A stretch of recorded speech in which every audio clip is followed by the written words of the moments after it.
Forgot the share button's not there anymore. Okay.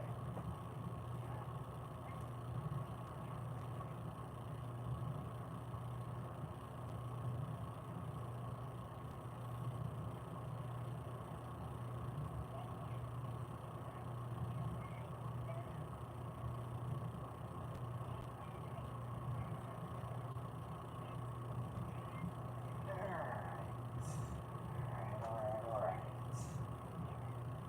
Time to get dark. Time to get wonderful. Time to fart. I don't damn know anymore. Okay.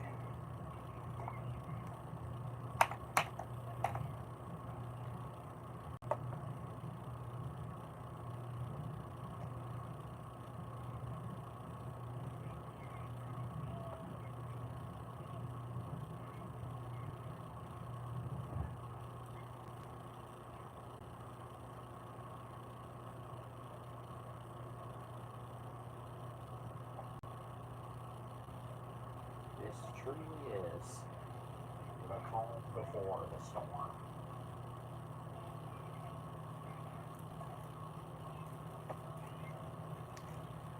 Alright.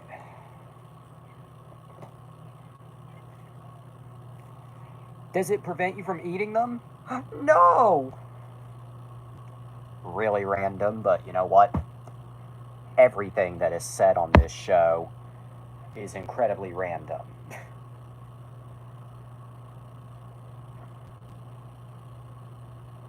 Just damn near everything.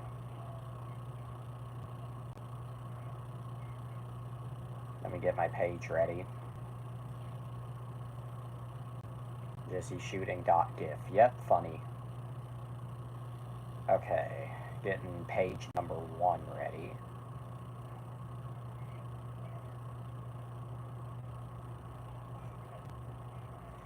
And you know what? Since I'm inevitably going to use it tonight, there goes the battery cover on the remote. Sex. Is it sex night? Okay. Fat and the gang have sex all day. Okay, before we begin with tonight, I'm just going to put something on in the background so this isn't just a complete whatever. Okay. The theme song to Hong Kong 97. Oh yeah, that annoying little tapeworm. Well, with that being said, welcome to Wonder After Dark. I don't know if Spider's gonna be here for this one or not. What I'm thinking, kick a ninja, Pai Young Chin. Yep, okay, anyway. I don't know if Spider's gonna be here for this episode or not. So I'm just gonna go ahead and provide a bit of context before we begin. So, this is probably gonna be the most bizarre episode of Wonder After Dark ever. Hong Kong 97 has a crazy backstory IRL. I mean, yeah, it is explained in the AVGN episode, pretty much, but anyway, what I was going to say, this episode requires a bit of context as to why I'm considering it so bizarre. Now, I was not initially going to talk about Hong Kong 97 tonight. Oh no, the Wikipedia article says more. Yeah, I actually have the Wikipedia article ready to look at. Anyway, I was actually not initially going to talk about Hong Kong 97 tonight, but it was suggested to me kind of out of the blue, and I figured, you know what, I'll talk about it. But there was a certain other thing I do want to talk about as well, which has nothing to do at all with Hong Kong 97, not even close. So I just decided, you know what, instead of rescheduling the other topic, I'll just let these two share an episode. It's funnier that way. I think this also might be the first Wonder After Dark double feature where the two topics have nothing at all to do with each other in any way, shape, or form. Typically, they're either from the same studio, or they share a release date, or there's something similar. In this case, this is just Nightmare Blunt rotation. You heard that right. Nightmare blunt rotation. Well, anyway, Hong Kong 97. Alright. Hong Kong 97 is an unlicensed shoot 'em up video game developed and published by Happysoft, which doesn't even sound like a real company, honestly. A Doujin game developer for the Super Famicom. It was released in Japan in 1995, being sold as floppy disks. Designed by the Japanese game journalist Kulun Kurosawa, who said that the game was a satire of the video game industry, Hong Kong 97 was made in 7 days with the help of his friend. Go figure. Anyway, it released in Japan, as I said, 1995. That's pretty much all it says. The game takes place in China in 1997, during the handover of Hong Kong from the United Kingdom, facing an increased crime rate due to immigration from mainland China. Talk about how the villain of the game actually died, and I'm getting there, please be patient. Immigration from mainland China. The Hong Kong government hires Chin, a super powerful relative of Bruce Lee. Say the quote from the game story. Oh yeah, a bunch of fucking sick I think that's how it went. Fucking sick Reds. And I think that's the quote you're talking about. Fucking sick Reds. I think. Yeah, oh, fucking ugly Reds. I was close. I was close. That and 3 p.m. is about where my brain starts to clock out. 3 p.m. every day is about when my brain starts to clock out. But anyway, fucking ugly Reds. I was close. Anyway. Bruce Lee to, I'm going to skip a herd of fucking ugly Reds. Yep, I'm going to skip this part because I don't want YouTube to think I'm up to something, but he wants to do things in China. At the same time, the deceased Tong Xiaoping is resurrected by a secret project conducted by the Chinese government as an ultimate weapon. After defeating Tong Xiaoping, the game is repeated indefinitely until Qin dies. Sounds like hell.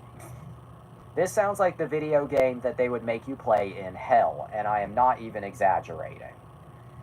Anyway. Hong Kong 90, the ultimate weapon is a severed head. Yep, that happens for some reason. For some reason. Hong Kong 97 sold just 30 copies due to its underground bootleg release, and it has since gained a cult following for its notoriously poor quality, although in retrospect it is considered by critics and journalists to be among the worst games ever made. What a story, Mark. Oh, hi, Mark.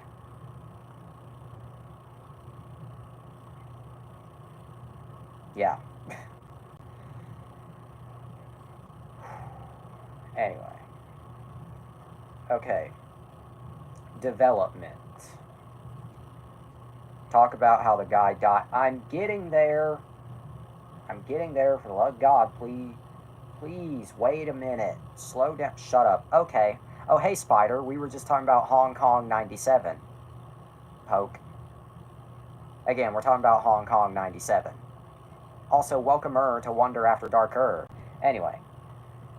In January 2018, Kulun Kurosawa finally broke his silence on the development of the game to the South China Morning Post.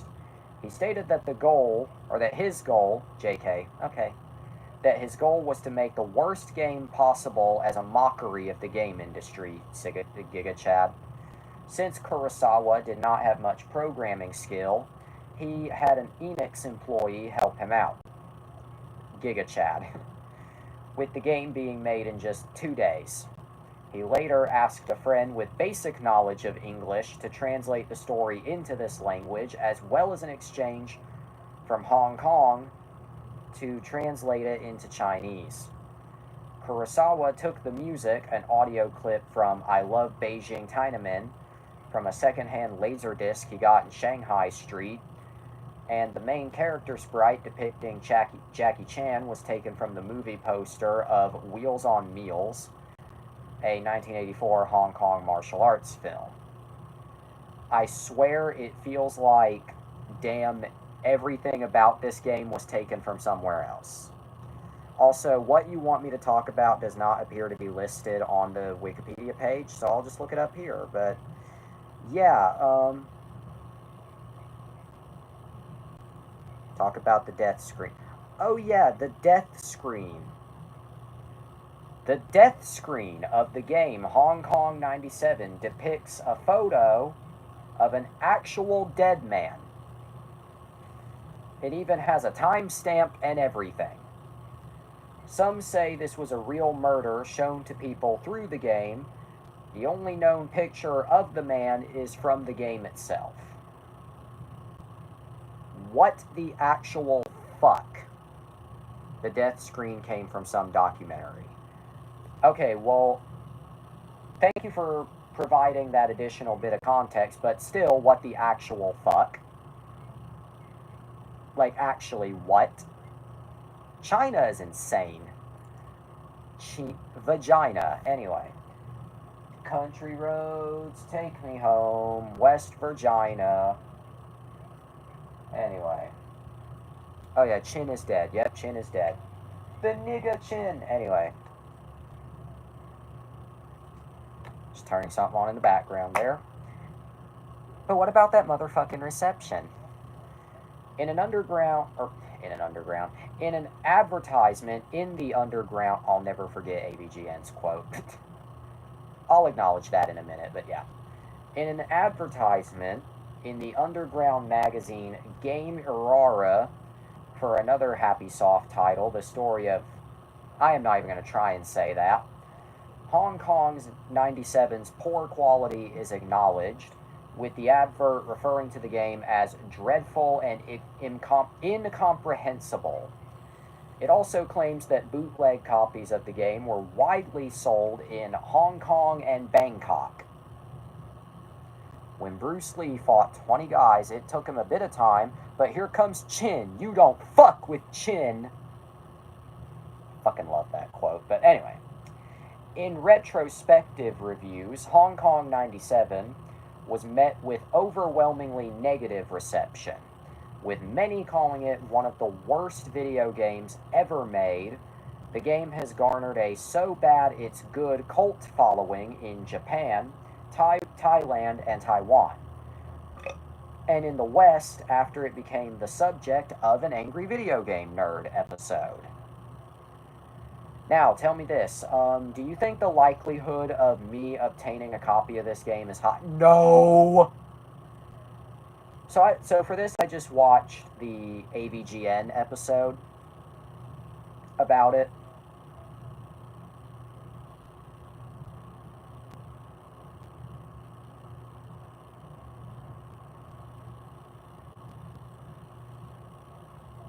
On an emulator. So, well, yeah, but do you think I know how to...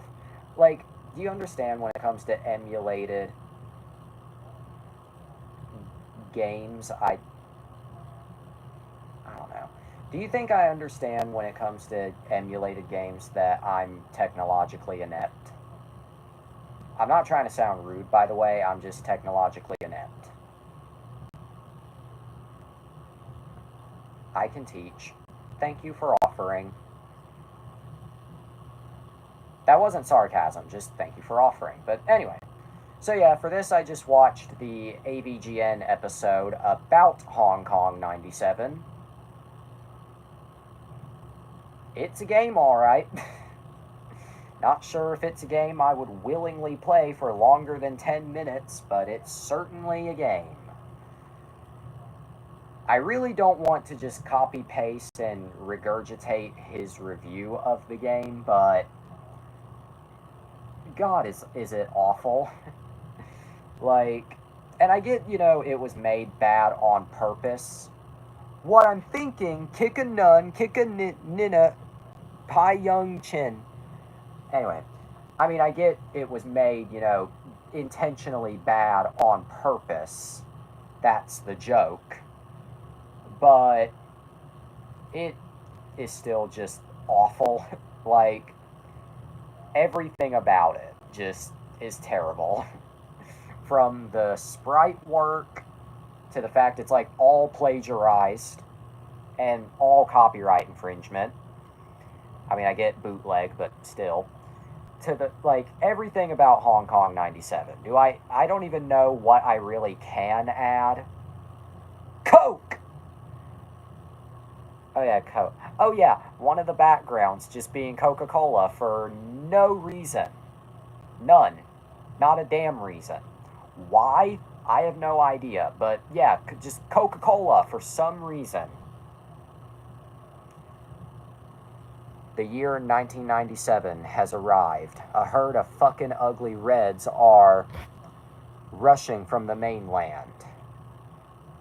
Crime rate has skyrocketed. Hong Kong is ruined. Therefore, the Hong Kong government called Bruce Lee's relative Chin. Why are the backgrounds Coca-Cola? No, seriously though, like Hong Kong 97. In fact, Hong Kong 97 feels like the type of video game that you would see on like a Dan Schneider show. You know I'm right. It feels like the type of game you would see on a Nickelodeon show where like it makes no sense but it's just on in the background to give the characters something to do. Like, you know I'm right about that. You know I'm damn right. Hong Kong 64.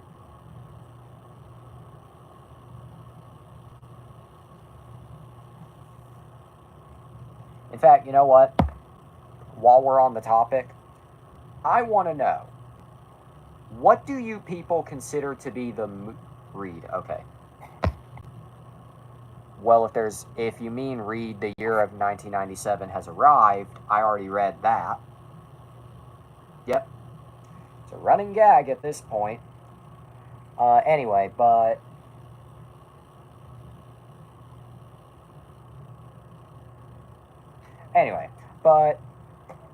what I was saying. But yeah, I want to know, what do you people consider to be. Finish the question! Okay. What do you people consider to be the movie equivalent of Hong Kong 97?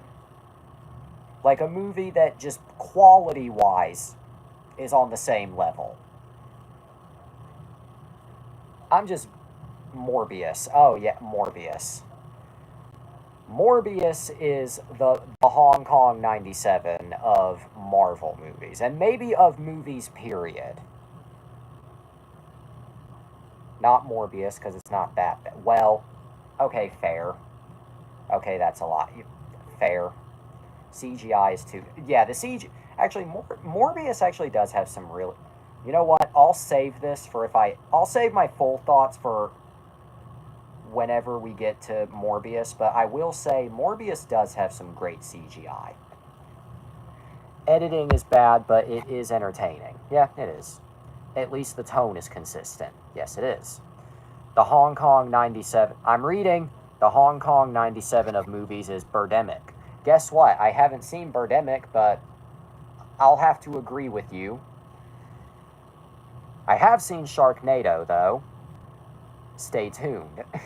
Stay tuned. Yep, Birdemic, stay tuned. And Sharknado, stay tuned. Who knows? I might even make it a double feature of Sharknado and Birdemic. If you really want me to, I'll review both of them. If you really damn want me to.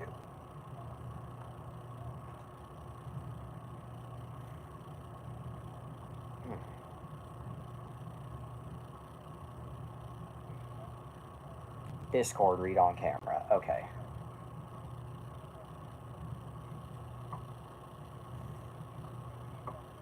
Chin is a killer machine. Wipe out all 1.2 billion of the red communists. In Minecraft, on Nick. For legal reasons, that's a joke.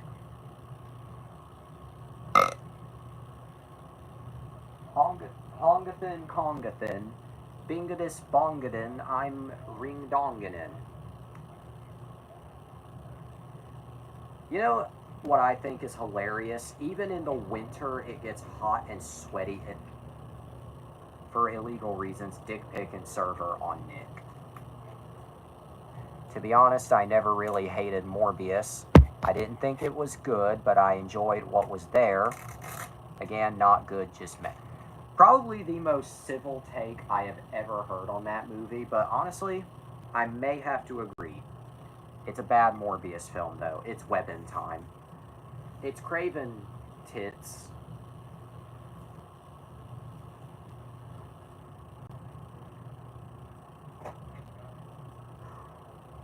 Okay, what I was saying. It's funny how even in the winter it gets hot and sweaty in this motherfucker of a room. How that works, I have no idea. But it works alright. It works alright. Okay.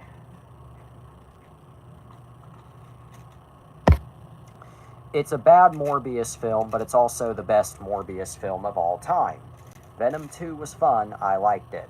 Yeah, I like Venom 2. Like, I mean, I still like the first Venom more, honestly, but yeah, people are way too harsh on. Yeah, especially compared, like, you gotta. In fact, I think you should all redirect your harshness to accept the last. I still have not seen Venom the Last Dance. I still haven't. I didn't like the first one, but people were a little harsh on that one. Yeah. Again, maybe it's just me, but I really like the first Venom. Yeah. Let me just look up where.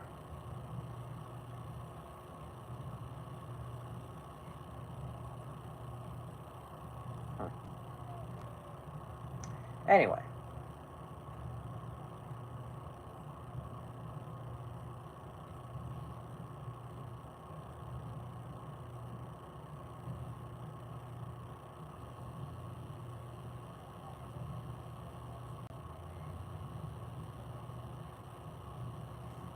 As I say.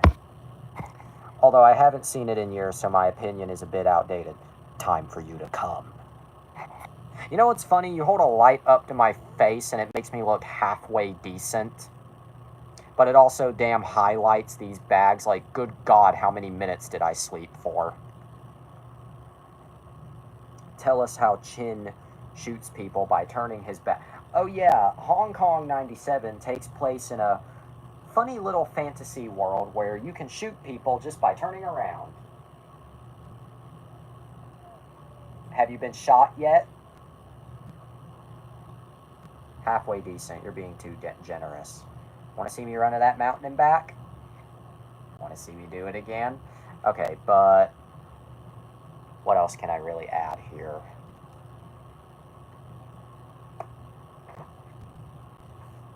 Let me just put this away while y'all two formulate your thoughts.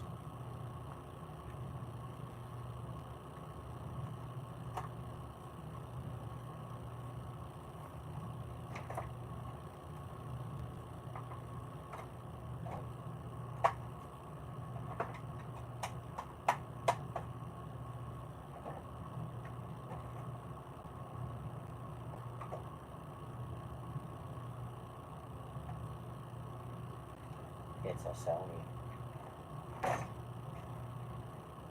Alright, what you saying? Good night, girl. I'll see you tomorrow. Anyway.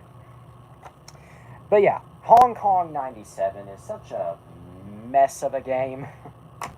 I don't even know where to start with it. I What do we rate it? Well, let me put this back on the shelf and then I'll think. Stay tuned.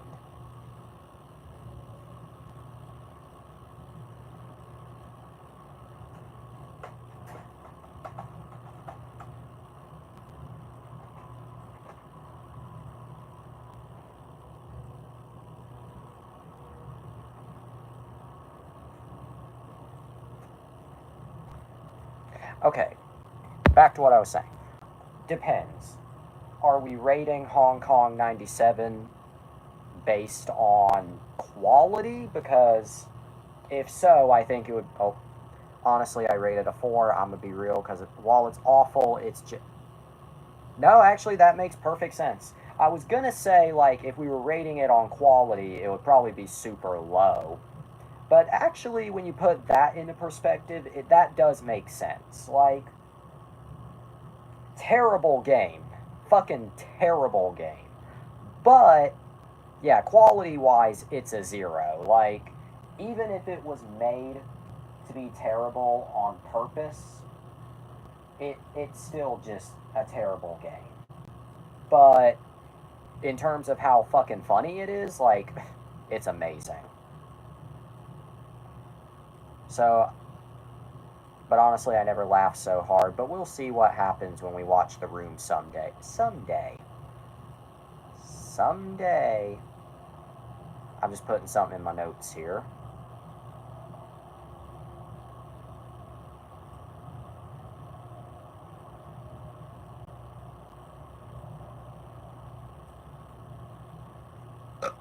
Alright. Anyway.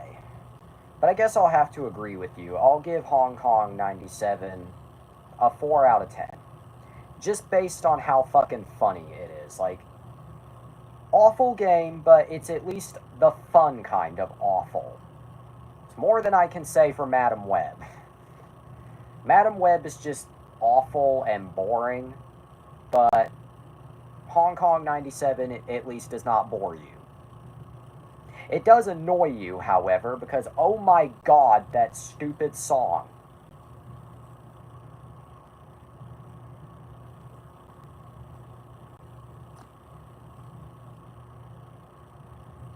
Well, look at that. We're only. Oh.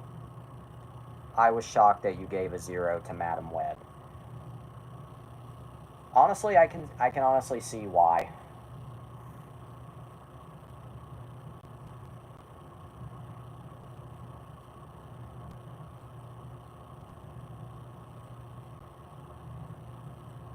One second here.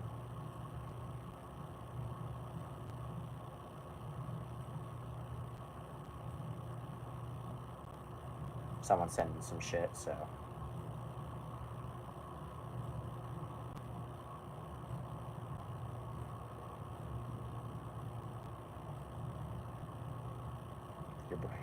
I'm just gonna hit him with the your brain tricks you into thinking. You're tearing me apart, Jesse. You're tearing me apart because your brain tricks you into thinking. Now I'm gonna go. Oh, that soon? I mean, I don't blame you, honestly.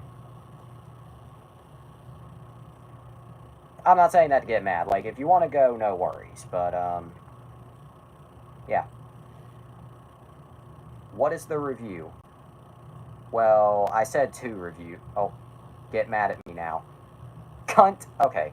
For realsies, if you want to go or have to go, no worries. But basically, I already put Frozen on the schedule for tonight, but I decided to work in Hong Kong 97 just because.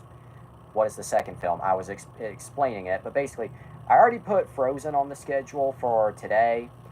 But since you requested Hong Kong 97 politely, I figured, you know what? It's already going to be a shorter review in the case of Hong Kong anyway. Okay, I'll generalize. Am I really about to look up what the word generalize means? I know that makes me okay. Frozen is genuinely a great movie and I love it. Okay, well, yeah, it is. That's the short version. Oh, yeah, assuming you do go, then Spider, it's you and me for the rest of this one. For better or for worse. That is assuming you do go, Sylv. I mean, with you, we never know. You could pop back in later, but I unironically love Let It Go, Let It Go, yep. Anyway, I'll just start my reading. But yeah, I already knew that Hong Kong 97 was going to be a shorter review. Can't hold it back anymore. Anyway, I already knew that Hong Kong 97 was going to be a shorter review. So you know what? Let's get into it. Oh, actually, before I do get into it, I will say, yes, just like Tangled, I do plan to review the other, turn away and slam the door, I don't care. I know that those are lyrics from the song, but No, I know that those are lyrics from the song, but I wanted to laugh because all I saw in my head was Rhapsody Street Kids. Shut that door! Let the storm rage on. I cannot hit those notes, by the way. So if you're wondering why I'm not even the cold never bothered me anyway. If you're wondering why I'm not even singing it, it's because I can't fucking try. My voice can hit some notes, and none of those notes are it. Also, anyway, yeah. But yeah, I already knew that Hong Kong 97 was going to be a shorter review, so might as well let it share space with something. Let it go, turn away, and shut that door. Anyway, someone needs to do that edit. But anyway. Oh yeah, and just like I did for Tangled, I do also plan to review the other space.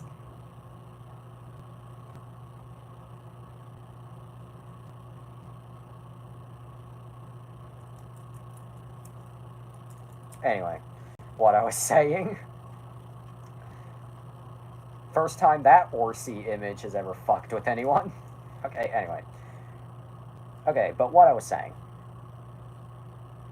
Just like we did for Tangled, I do also plan to cover the spin-off media at a later date. But anyway.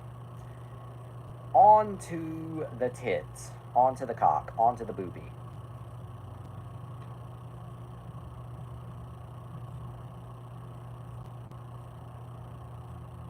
Anyway, on to Sonic 2. Frozen is a 2013 American animated musical fantasy film produced by Walt Disney Animation Studios and released by the flagship Walt Disney Pictures.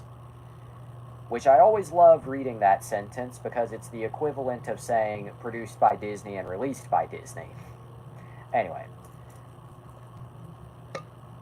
Excuse me. Inspired by Hans Christian Andersen's I'm dyslexic, let me try that again. Inspired by Hans Christian Andersen's 1844 fairy tale, The Snow Queen, it was directed by Chris Buck and Jennifer Lee in her feature directorial debut, and produced by Peter Del Vecchio. And I'm not gonna lie, I almost read that as Peter Del Velcro, and then I almost read it as Peter Del Veltorio. I swear I have 20/20 vision. Anyway, from a screenplay by Lee, who also conceived the film's story with Buck and Shane Morris. Also, I don't think we have an audience anymore, but I'm still going to keep yapping my silly little dick off anyway. Anyway, the film stars the voice cast of Kristen Bell, Idina Menzel, I think that's how you say her name, Jonathan Groff, aka our hot dad, Josh Gad, aka Get the Hell Out of My Face, and Santino Fontana. The plot revolves around Anna, the Princess of Arendelle, who sets off on a journey with the Iceman Kristoff, his reindeer Sven, and the snowman Olaf to find her estranged sister Elsa after she accidentally traps their kingdom in eternal winter with her icy powers.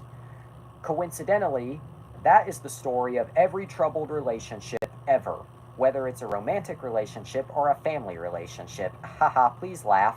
Anyway, the film premiered at the El Capitan Theater on November 19th, 2013, received a limited release on November 22nd, 2013, and released in the US on November 27th, 2013. So it's had quite the release history. Quite the release history. Quite the release history. Guys, I think it's had quite the release history.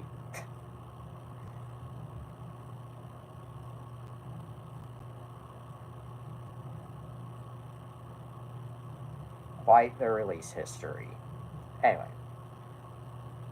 The film had a budget of $150 million, which... What movie of this kind needs that kind of budget? But okay. and it made a very surprising $1.280 billion. So yeah, it was definitely a big success, I must fucking say. Big success. Big success. Anyway, Frozen underwent Frozen underwent several story treatments before it was commissioned in 2011. Christoph Beck was hired to compose the film's orchestral score, and Robert Lopez and Kristen Anderson Lopez wrote the songs, so the musical numbers. Anyway, after its world premiere at the El Capitan Theater, it had its general release on November 27th. The film was praised for its visuals, screenplay, themes, music, and voice acting, and some critics consider it to be Disney's best animated film since the Renaissance era. You'll find out if I agree with that soon enough. The film grossed over $1.280 billion worldwide, becoming the highest grossing animated film until the remake of The Lion King overtook that position in August 2019. Anyway.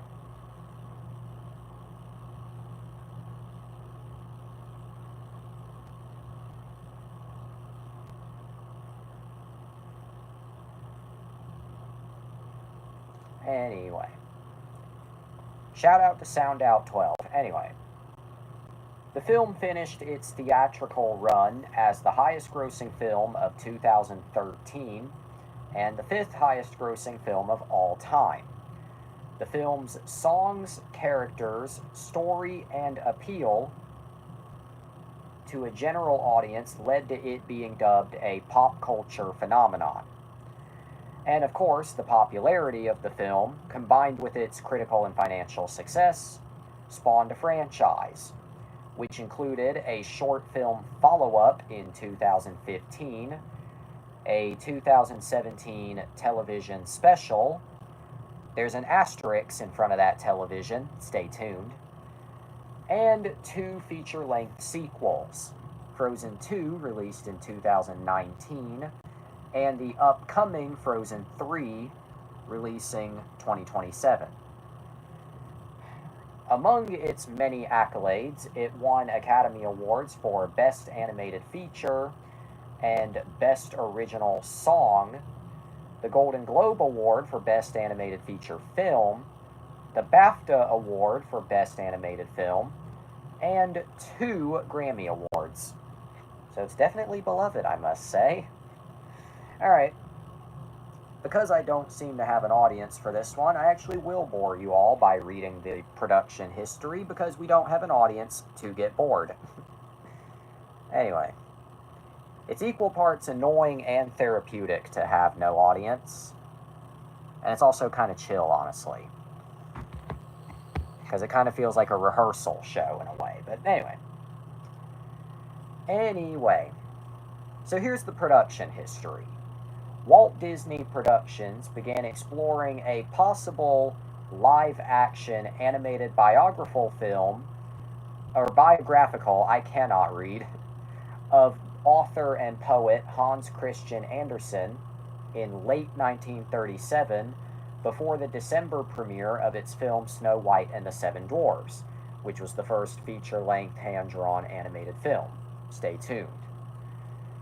In March of 1940, Walt Disney suggested a co-production to film producer Samuel Goldwyn, in which Goldwyn's studio would shoot the live-action scenes of Andersen's life, and Disney's studio would animate Andersen's fairy tales.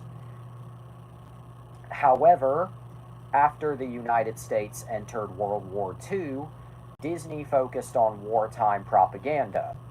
This halted development of the Disney Goldwyn Project in 1942. Goldwyn produced the 1952 live-action film Hans Christian Andersen, and Disney Animation proceeded to shelve a number of unfinished animated projects, including The Snow Queen. So yeah, excuse me.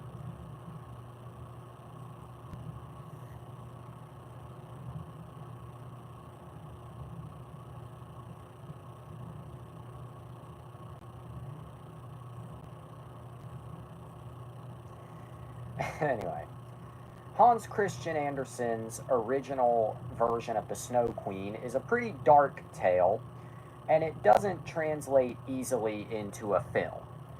For us to break through, or for us, the breakthrough came when we tried to give really human qualities to the Snow Queen.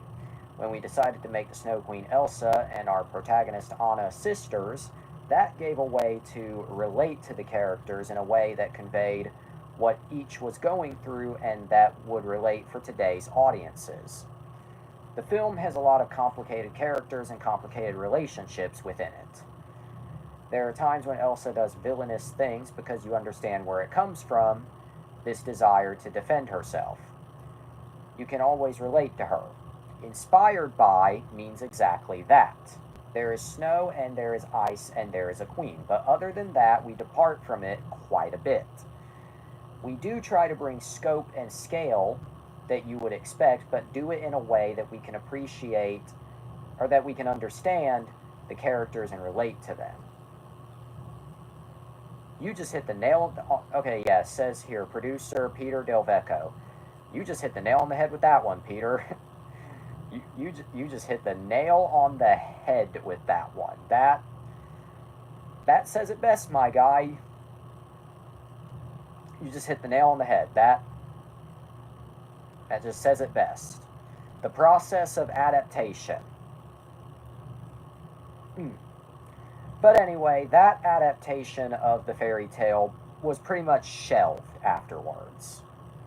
Anyway, then Walt Disney Feature Animation began developing a new adaptation of the Snow Queen during the late 1990s, after the success of the Disney Renaissance era films from 89 to 99.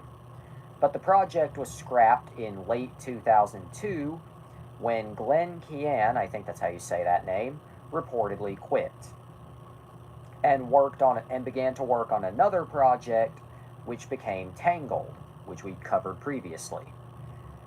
Before then, Harvey Fierstein, and dear God, I thought that said Harvey Weinstein for a second, and I was about to say, oh no. No, seriously, I thought that said Harvey Weinstein, and I was about to say, oh no. But anyway, Harvey Fierstein pitched his version of the story to Disney executives, but was turned down. Paul and Guyton Brizzi, Dick Zondag, and Dave Goetz reportedly tried their hands at it, but ultimately failed. After a number of unsuccessful attempts from 2000 to 2002, Disney once again shelved the project. I'm beginning to see a pattern here.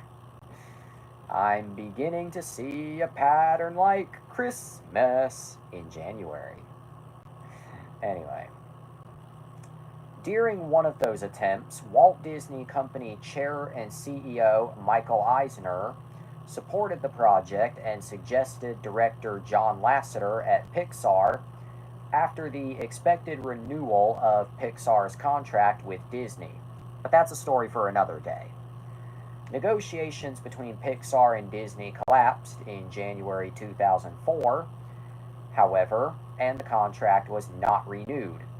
Eisner's successor, Bob Iger, negotiated Disney's purchase of Pixar in January 2006 for $7.4 billion, and Lasseter was promoted to Chief Creative Officer of both Disney and Pixar Animation. But that's just the basic story of Disney's messy relationship with Pixar. There's more to that story, but we'll talk about it on another day. Development on Frozen officially began in 2008, when Lasseter convinced Chris Buck, who co-directed Tarzan, to return to Walt Disney Animation Studios from Sony Pictures Animation. where he had co-directed the 2007 film Surf's Up. Stay tuned.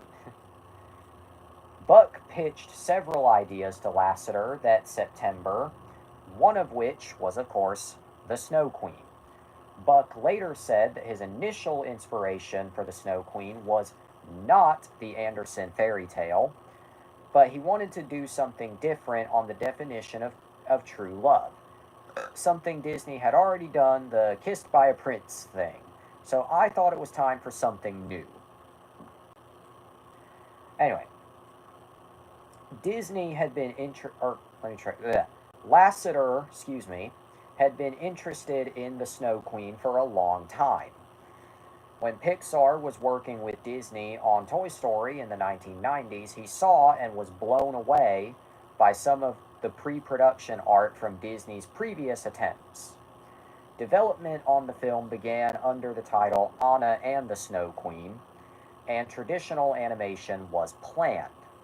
Josh Gad said that he first became involved with the film at that early stage, and the plot was still relatively close to the original Andersen fairy tale. Megan Mullally, I think that's how you say that, was originally going to play Elsa, but by early 2010, the project was in development hell when the studio again failed to find a way to make the story and the Snow Queen character work. You know, this does not surprise me, honestly.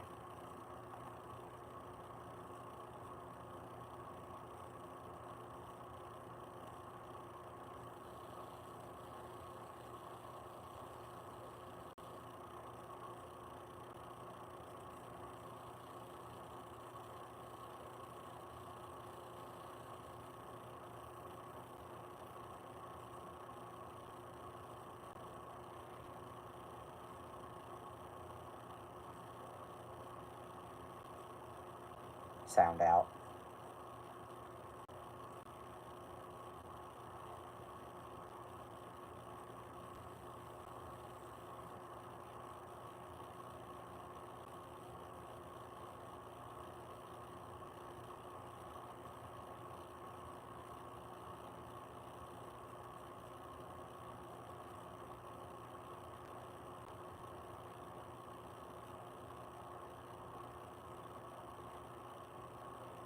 Anyway, what I was saying.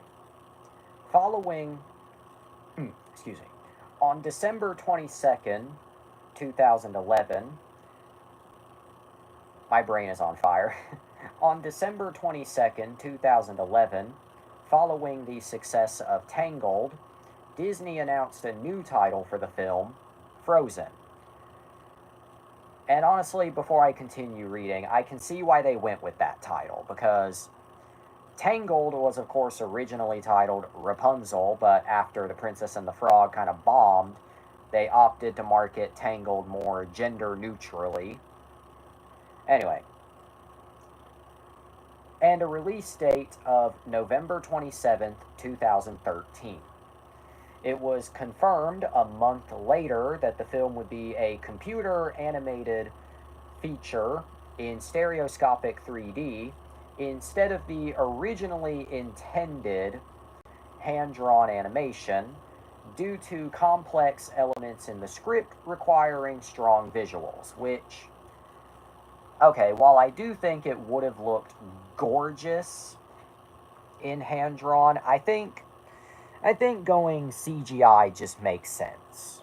It just makes logical sense. But anyway, Kristen Anderson Lopez and Robert Lopez joined the project and began writing songs in January 2012, and it was announced on March 5th of that year that Buck would direct the film with Lasseter and Delvecco producing. One of the main challenges they faced after Disney placed the film into development again was the title character, who was a villain in their drafts. The studio traditionally screens animated films in development every 12 weeks, followed by holding lengthy note sessions in which directors and screenwriters from different projects provide extensive notes about each other's work, which that would not only make me shit myself, that would cause me to decompose on the spot. Anyway, Buck and Delvecco presented their storyboards to Lasseter, and the production team adjourned, I think that's how you say that, to a conference room to hear his thoughts on the project. Art director Michael Giaimo later called Lasseter the film's game changer. I remember John saying that the latest version of the Snow Queen story that Buck and his team had come up with was fun and very lighthearted, but the characters didn't resonate. They weren't multifaceted, which is why John felt audiences wouldn't really be able to connect with them. The production team then addressed these problems, drafting several versions of the story until the characters and story felt relevant. Fuck me. The first major breakthrough at that stage was the decision to rewrite the film's protagonist, Anna, as Elsa's younger sibling for a family dynamic between the characters. This was unusual because a relationship between sisters is rarely, very rarely, a major plot point of American animated films, with the exception of Lilo and Stitch. To explore the dynamics of such relationships, they convened a Sisters Summit, at which women from the studio who grew up with sisters were asked to discuss those relationships, which that sounds quite wholesome, not gonna lie. Okay, I'm not gonna read this entire part, but I will. Okay.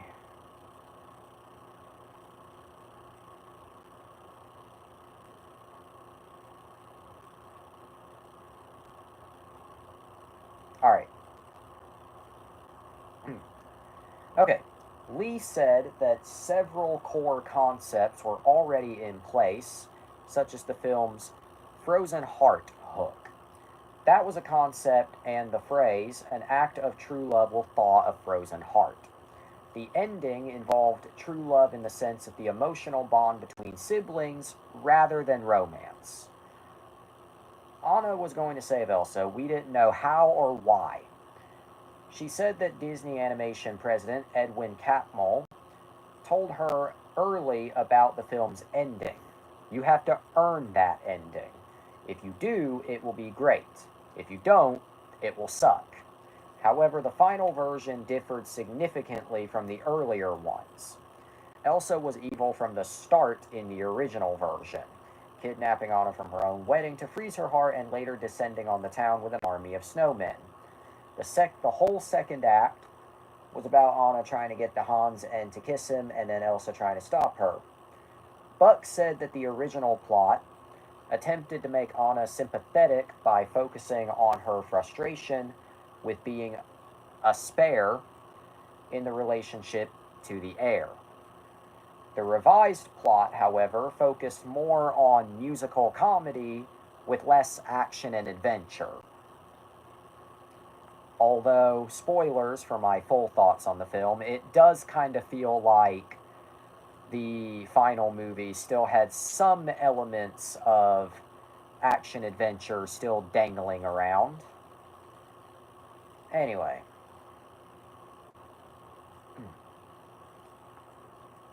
But yeah. That's basically it. The team changed Olaf from Elsa's obnoxious sidekick to Anna's comically innocent one. Lee's initial response to the original mean version of Olaf was, "Kill the fucking snowman." God, I really want a shirt now that says, "Kill the fucking snowman." Anyway, and she found him the hardest character to deal with. The problem with how Anna would save Elsa at the climax was solved by story artist John Ripa, or Ripa Nuts. Anyway, at the meeting where Ripa pitched his take on the story, Lasseter said, "I've never seen anything like that before." Ripa received a standing ovation. The team abandoned considerable detail from earlier drafts, such as a troll with a Brooklyn accent to explain Elsa's magical powers, which, just reading that sentence, I know for a fact that troll would have been played by Danny DeVito.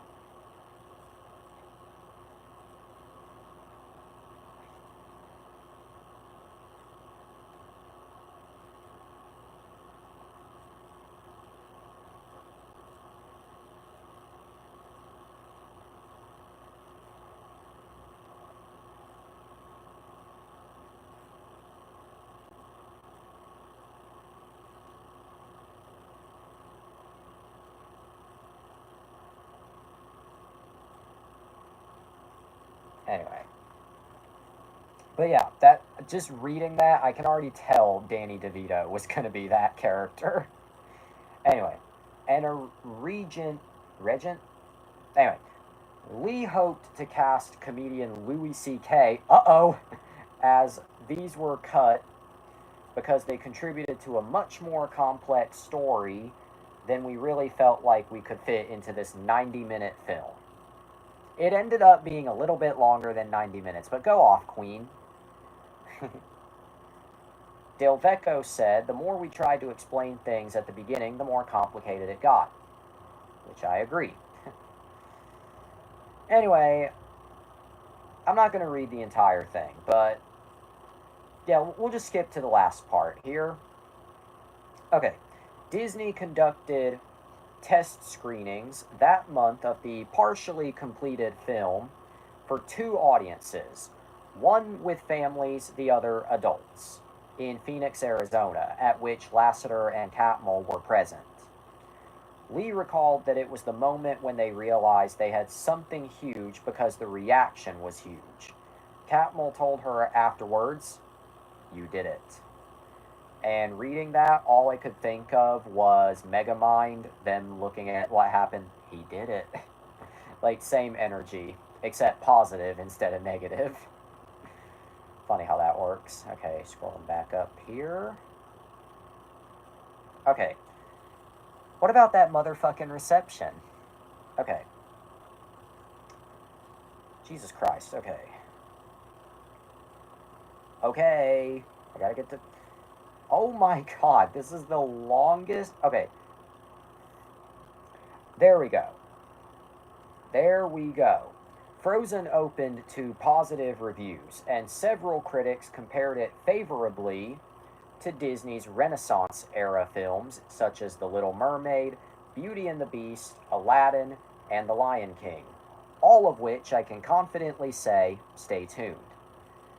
According to some journalists, according to the judgment of the Oratrice Mécanique d'Annelise Cordenal, according to some journalists, the film's success heralded a second Disney Renaissance. Yep, it sure did. It was praised for its visuals, themes, music and musical numbers, screenplay and vocal performances, particularly those by Bell, Menzel, and Gad. The Let It Go musical sequence and song was also particularly praised by critics.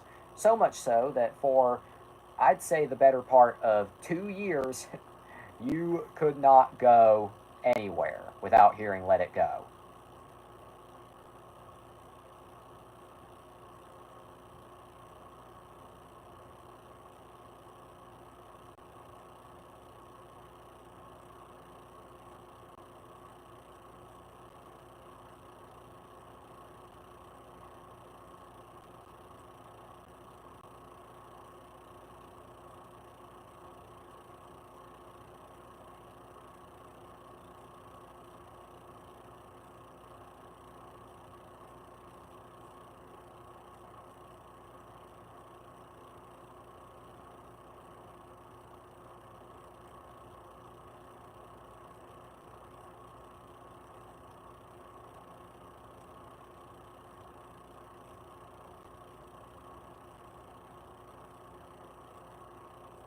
Anyway, what I was saying.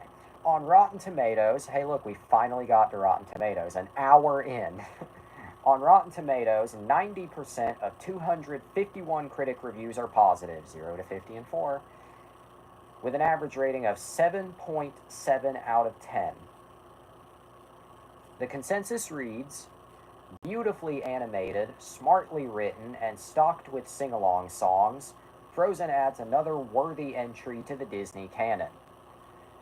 Metacritic, which determines out of 100 rating from mainstream critics, or from reviews by mainstream critics, calculated a score of 74 from 43 reviews, 0 to 50 and 4, indicating generally favorable reviews.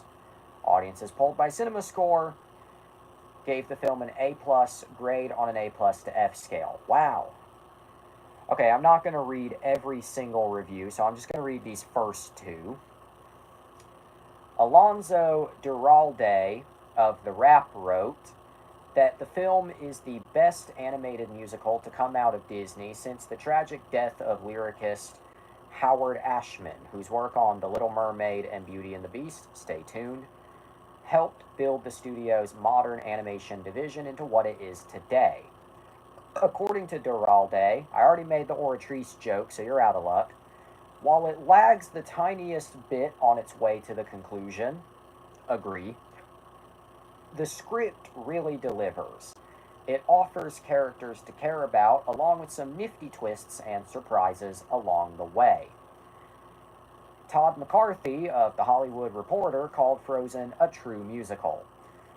You can particularly see the Broadway musical Frozen is destined to become while watching Disney's 3D animated Princess Tale. McCarthy called the film energetic, humorous, and not too cloying, as well as the first Hollywood film in many years to warn of global cooling rather than global warming. Hey, by the way, I'm not trying to sound insensitive to anybody at all. I know LA is kind of burning down right now, and I wish everybody a safe recovery and a safe evacuation, but could we, like, pick a temperature and stick with it? Like, can we, like, put Earth at, like, room temperature and keep it there? Anyway. McCarthy called the film... Oh, wait, I already read that part.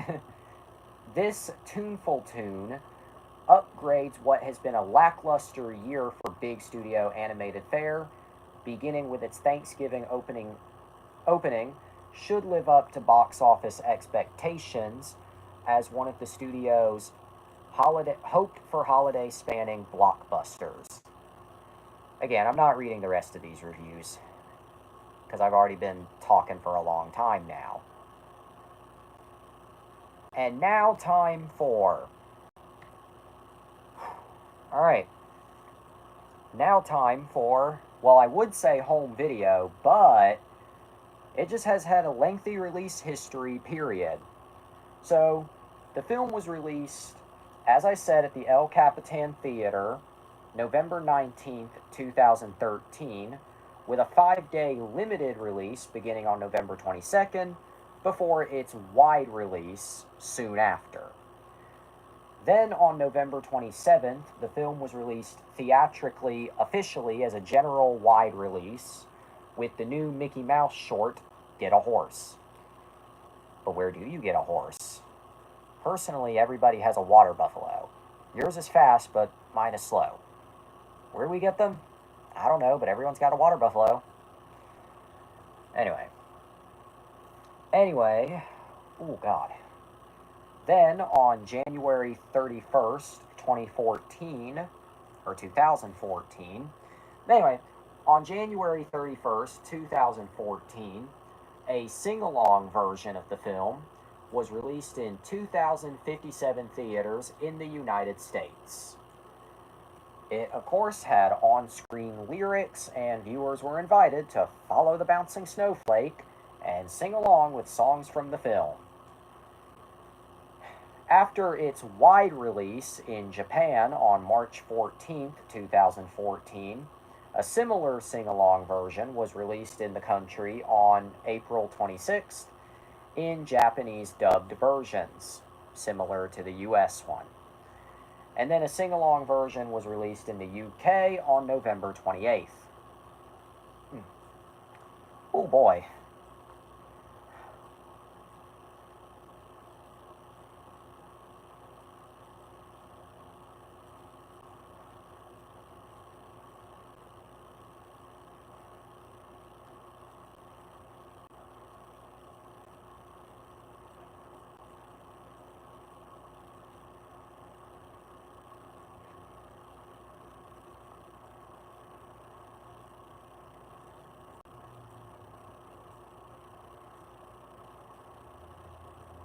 Taking a minute to catch my breath here.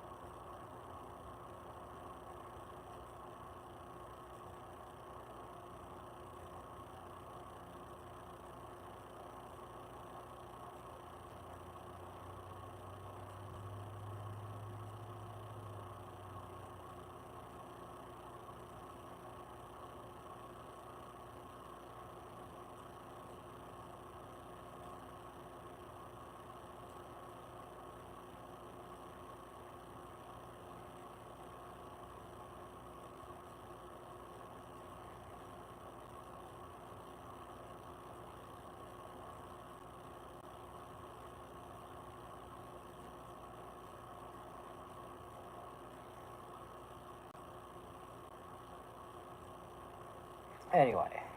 Alright. Got done catching my breath. Anyway. Anyway.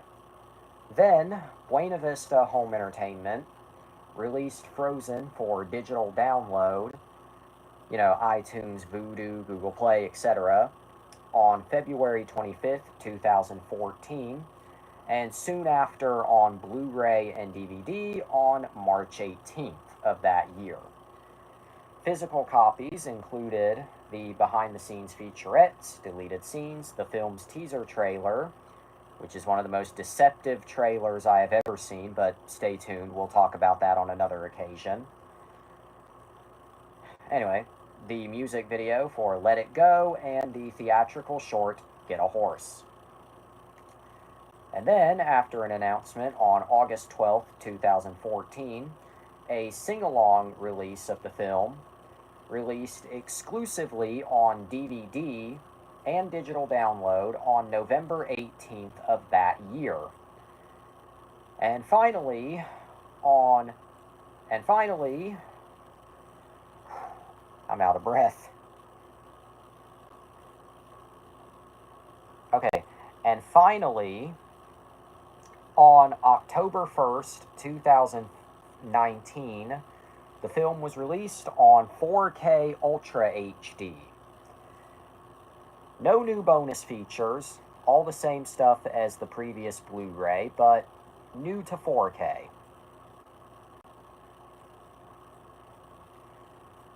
Okay, that covers it. Which, can I just say, kind of odd, honestly.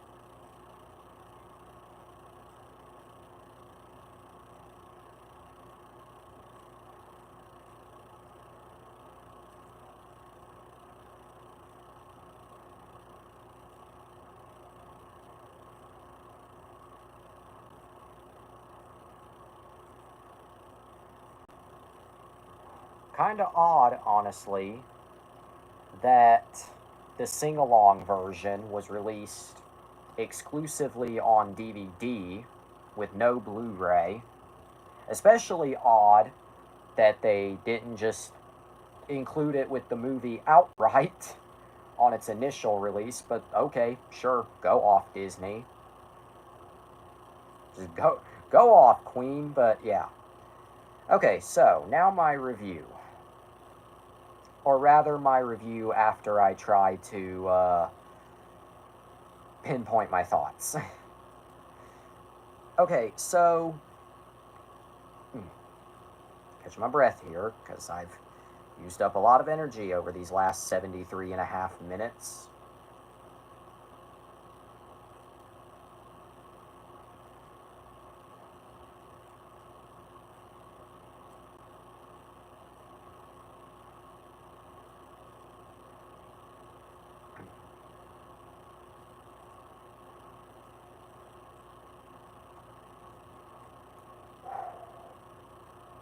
Sorry for wasting a lot of time, I'm just out of breath.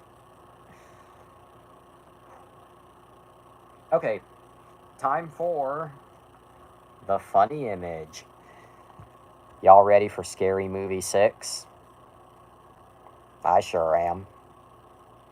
Stay tuned, by the way. Anyway. Okay, but back to Frozen. Okay, now, I have put the movie off for a long time. Mainly because, going back to what I said earlier about one of the most deceptive movie trailers of all time, I guess I should probably add the context. I was a sexist little pig back in 2013. So, you hand me that initial teaser trailer, because, mind you, I was still... See, I may have been a sexist little pig, but I also, at the same time, was still into, like, cute stuff. So, you hand me that initial teaser trailer. Okay, this looks like a fun, wholesome adventure about a reindeer and a snowman. I'm sold. And then I found out what the movie was really about, and I was like, okay, never mind. I'm done. Never mind. And that was basically the end of the story for a while. But then, of course, I started to broaden my horizons and realize, oh, I was a sexist little pig for no reason back then. I, yeah. So, yeah. But God, but eventually I did get around to watching the movie about 2 or 3 days ago. Or actually, about 2 days ago, this past Thursday. What do I think of it? Oh yeah, I should probably add. Don't have a physical copy of it. I watched it on Disney Plus, but what do I think of it? I liked it. Although, remember when the critics considered it the best since the Disney Renaissance era? Yeah, I might have to respectfully disagree. Keyword respectfully. It is a great movie, don't get me wrong. You know, great movie, great music, great voice acting, beautiful animation. Like, it's just a great movie. But, and you know, I felt like Frank watching it. Like, I get it. But at the same time, well, okay. Out of the few Disney princess movies that I have seen, those being Tangled, Wish, Raya and the Last Dragon, which technically counts for some reason, and now Frozen. Oh, Princess and the Frog, forgot to mention that one too, but, and now Frozen. I don't know. I did like it, but I'm gonna put it on kind of a lower tier. It wasn't a bad movie. It was actually a great movie. But out of the ones I've seen, it's not my favorite. Like, the plot is actually very interesting, but there was something about it that kind of irked me. And after reading the Wikipedia page, I think it should be obvious what it was that irked me. You see, the other Disney princess films that I have seen do remain fairly consistent in terms of tone, in that they play themselves fairly lighthearted and keep it, you know, pretty much straight on the whole way through, but they do know when to stop and take themselves seriously, and they know when to stop and be serious. In fact, I think an exception to this is, of course, Raya, my beloved. I mean, Tangled is the best of the bunch, but Raya is great too. But Raya plays itself as less of like a whimsical musical and more of a serious action adventure, which I really like. I thought this was like a very great movie in terms of the action. And the animation, especially in 4K, is just gorgeous. But I don't know.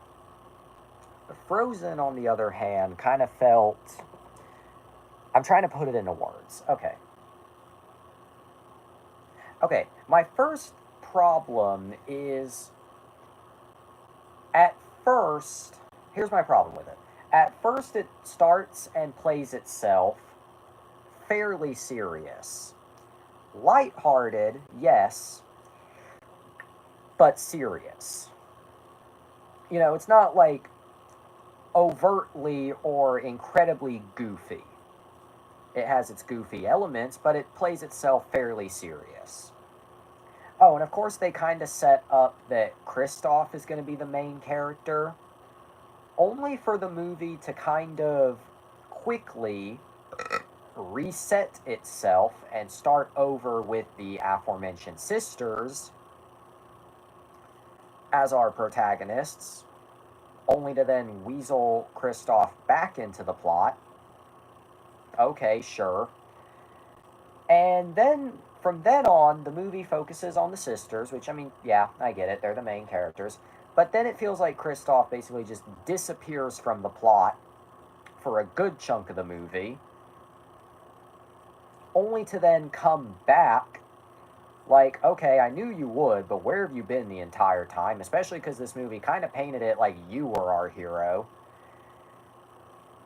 Anyway, but my problem with it is like, I guess what irks me about Frozen is nothing to do with the script, nothing to do with the characters, excuse me, nothing to do with any of that. I think what irks me about Frozen is it feels tonally inconsistent.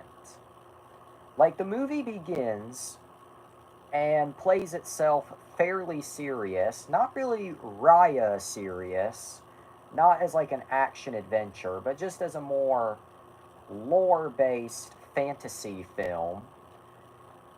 But then the minute, actually, not even the minute, the second Do You Want to Build a Snowman starts playing,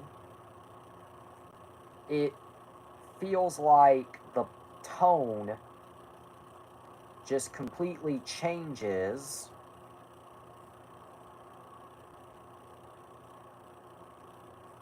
Just completely changes, and suddenly it becomes a more light-hearted musical, which I'm not really against at all. I'm okay with that. I like light-hearted movies. I like light-hearted musicals, but at the same time, as well, it feels like it takes a hard left turn into becoming a musical. And then, as quick as it becomes a musical, it kind of goes back to being like a fantasy, or, well, I mean, yeah, fantasy. But then it kind of goes back to being like a more gripping adventure. And it's like, what? I don't know. I guess it makes more. What I'm trying to say should make more sense if you've seen the movie. But it just goes back and forth. And it kind of bothered me. I wouldn't say that it was like a tonal mess, but I just feel like Frozen's tone is just inconsistent. It feels like they didn't know whether or not it wanted to be I Am Gandhi. Oh, hey, Spider, welcome back. I don't know where you've been the entire time. I just went from reviewing Hong Kong 97 to Frozen. Am I going to repeat myself? No, but back to what I was saying about Frozen, Mr. Gandhi. But I think my problem with it is that it kind of feels tonally inconsistent. Like, it feels like it goes back and forth between being a goofier musical and being like a more serious action film. Or I guess adventure, more like it. I don't know. It probably makes more sense what I'm conveying if you've seen the movie, but it feels like, pick one, honestly. Do you want it to be like a more light-hearted musical comedy, or do you want it to be a more gripping action adventure? You can only have one. So pick one. Either explain it or pick one. That's my thing. Or try to balance it better. Yeah. But otherwise, though, now that I've finally seen the movie, 12 years later, I can now say that I've seen Frozen, and I do quite enjoy it. It's no Tangled, but, I like it. Anyway, Spider, I know you probably were not listening to my entire review, but Spider, assuming you're still watching right now, if you had to give Frozen a rating, what would it be out of 10? Assuming you're still there. Because Sylv kind of left before he could. Frozen is okay. Well, yeah, it's okay. Again, it's not really the best of the bunch, but it's okay. I do like it. I do think it's fun, but compared to the other films, it's okay. Yeah. And there's my second review of the night. Oh boy. And obviously, just like we did for Tangled, I do plan to cover the spin off media for Frozen. So the short, the special, and the sequel. Not all at once and not for another couple of days, but stay tuned. I'm going to try and spread them out as much as I can. Although, on the topic of fairy tales, we have yet to review Shrek 2. It's already been a little bit since we reviewed Shrek 1, but we've yet to cover Shrek 2. Is that going to be the next movie I cover? I don't know. But either way, the Shrek 2 review is inevitable.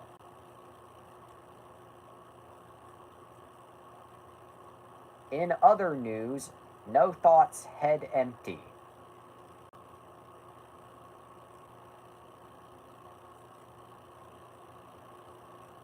I mean, I was probably going to finish this in a minute anyway, just because I got nothing.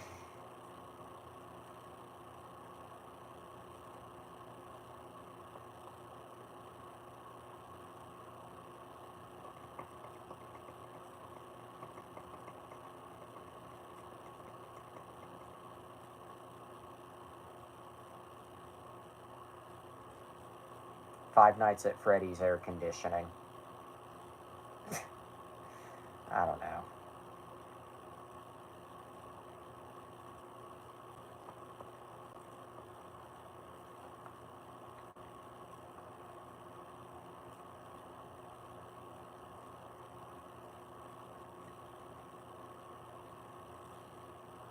Sanemi. Yep, the ship of all time.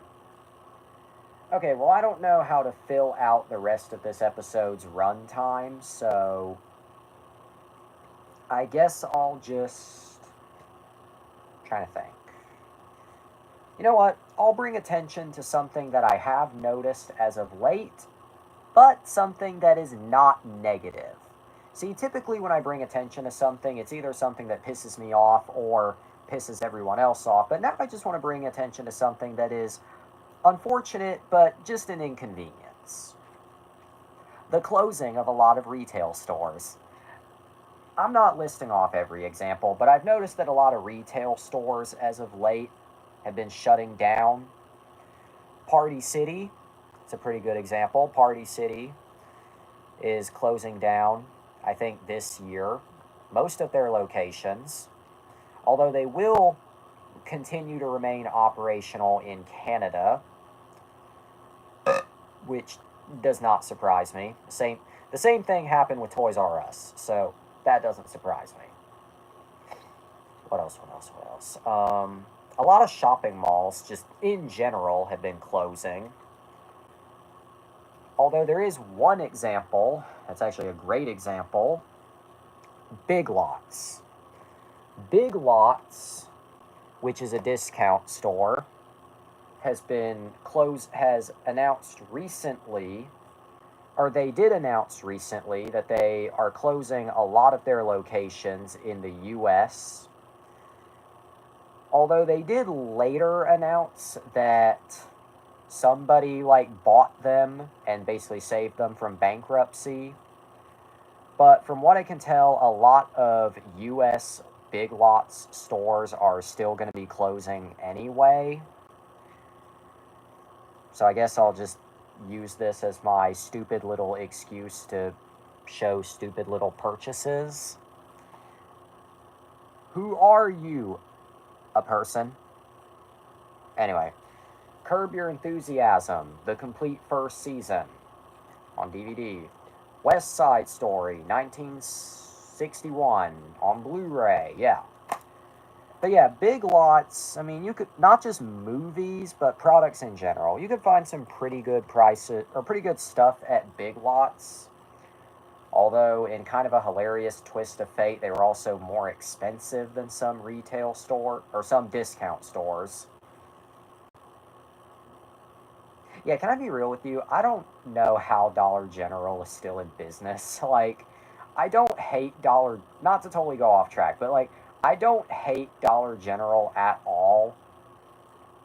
But you just go into Dollar General and you look at how much of a mess it is, and it's like, how are you still afloat? Like, how did this place not shut down like 10 years ago? I mean, no disrespect to Dollar General workers, no disrespect to Dollar General company, but them stores are a mess. They're secretly a crack company. I wouldn't doubt it. Like, actually, I wouldn't be surprised if Dollar General was just up front for crack. Like, it just would not surprise me, especially because it feels like the only employees at Dollar General are either not there at all. I don't know. Like, oh yeah, and another thing as well. Oh yeah, not this just distracted me, but Microwave Society, please stop using AI images. I swear to God. I know that you're probably going to take that as an opportunity to say, "Ha, I told you so," but seriously, I hate how they've been using AI images lately. Like, Surf's Up should have been more stimulating, clearly AI generated. Like, could you fucking stop?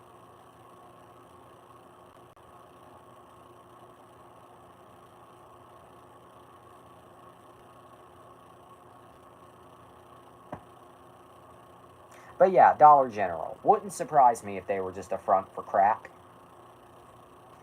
Then again, it wouldn't surprise me if the Poonaverse was a front for heroin.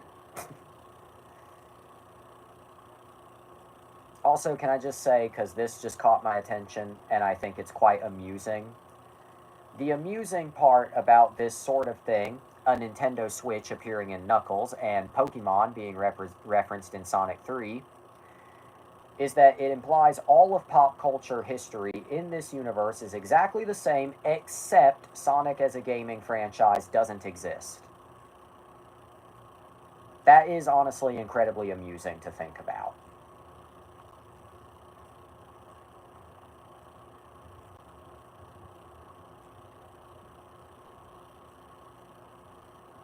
Nintendo are games in that universe. Yep, pretty much. It snowed. But who was their competition? Yeah, exactly. Like if there's no Sonic and no presumably no Sega, then who was Nintendo's competition? It's like if we lived in a world where we have DreamWorks but we don't have Disney. Who's DreamWorks' competition? Same kind of energy.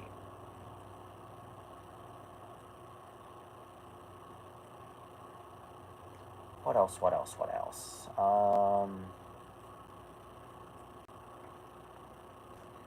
What else can I add? What else? What else? What else? What else? What else? What else? What else? What else? What else? What else? What else? What else?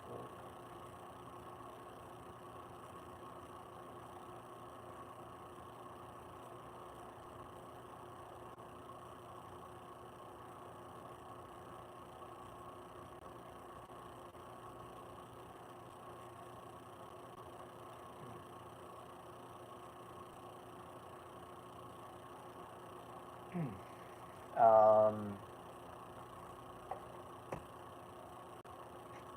did I miss anything? Okay, no, I did not. Yeah, I really don't know what else to add here, so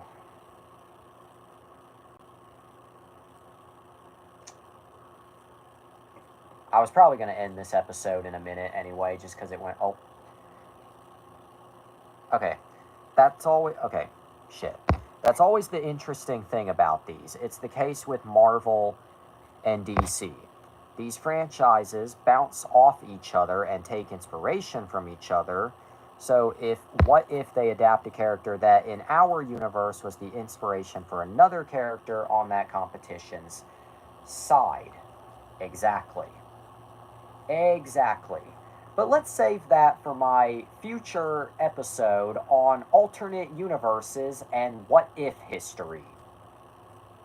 I don't know. I think that'd probably be an interesting one to talk. I mean, we've already covered canceled movies. I think the next logical step would be just alternate history outright. Sonic versus Mario. Yep.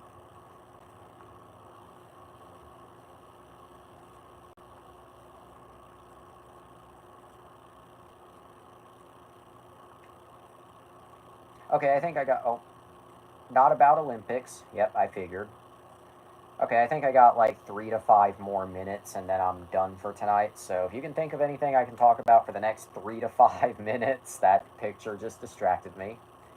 I'm a dip. Okay, well, I'm probably just going to dip two then. But before I go, I just want to say, don't accidentally cum the bed.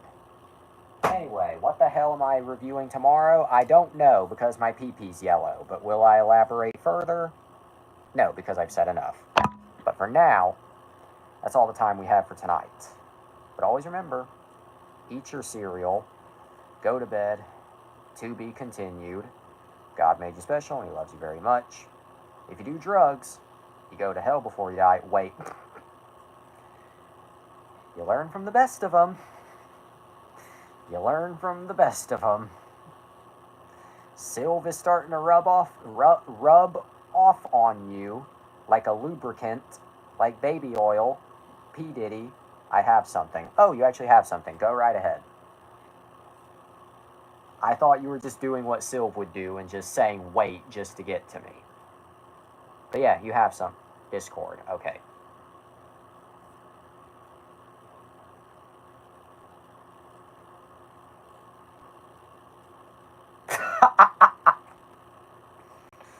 Just reading that title. Okay, so I guess ditch the outro for the minute. Just last minute. Okay, I can't play the audio, unfortunately. It's copyrighted, but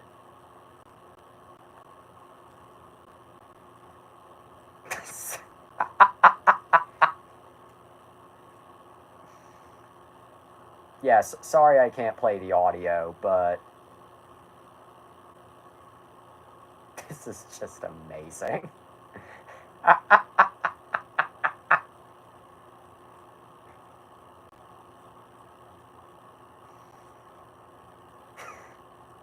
Yasp. Yasferatu. Yasferatu. Yasferatu.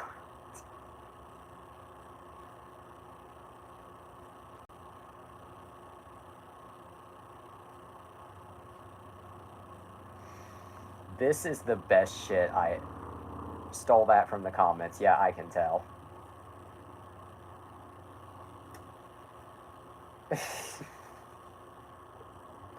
The Crow poster, the upside down flag, the Chris Angel merch. This really is the blueprint. Nosferatu releases December 25th, 2024.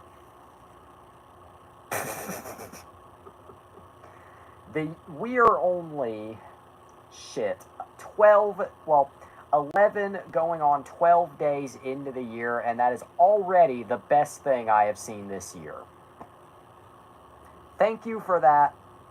Man, the new Nosferatu looks great. Yes, it does. Oh, but we'll talk about Nosferatu. If that was you on the bus and you on the phone, then who was serving all the cunt?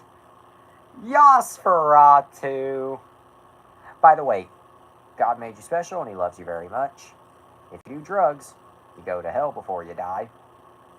Good night, and wait. I can do this all. Kidding. Good. Stop flickering the lights. Have a day.